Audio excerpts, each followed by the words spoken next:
Okay, tara na guys, samahan niyo ako, tulungan niyo ako mag-buffer sa Katri.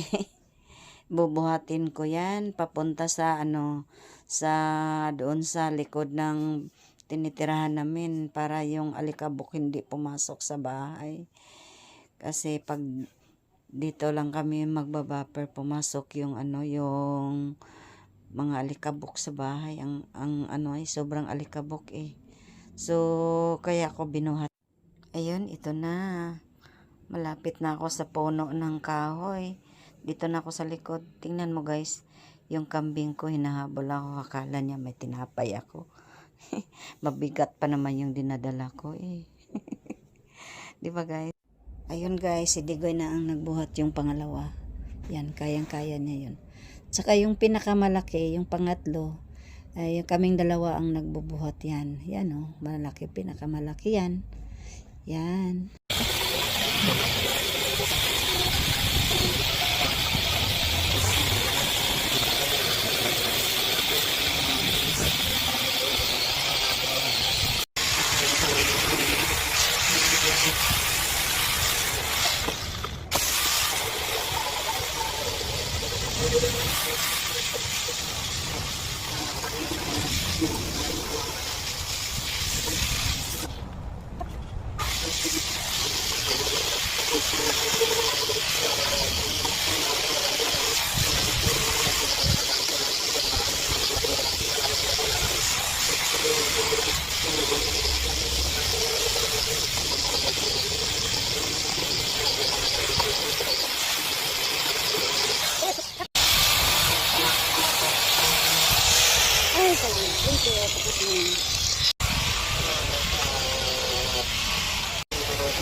So yun guys, tapos na yung kabila.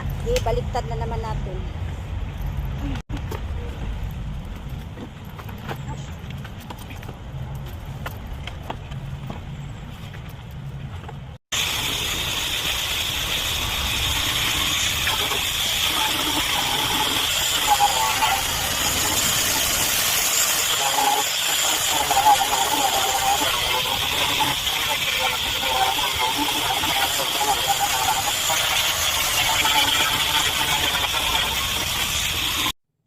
Sa wakas, natapos ko na din sa pag-buffer. Yan, malaki ito guys, walang headboard pero malaki.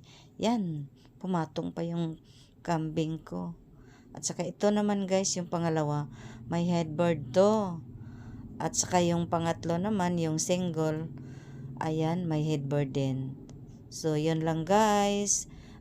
Thank you for watching. Bye-bye. I love you.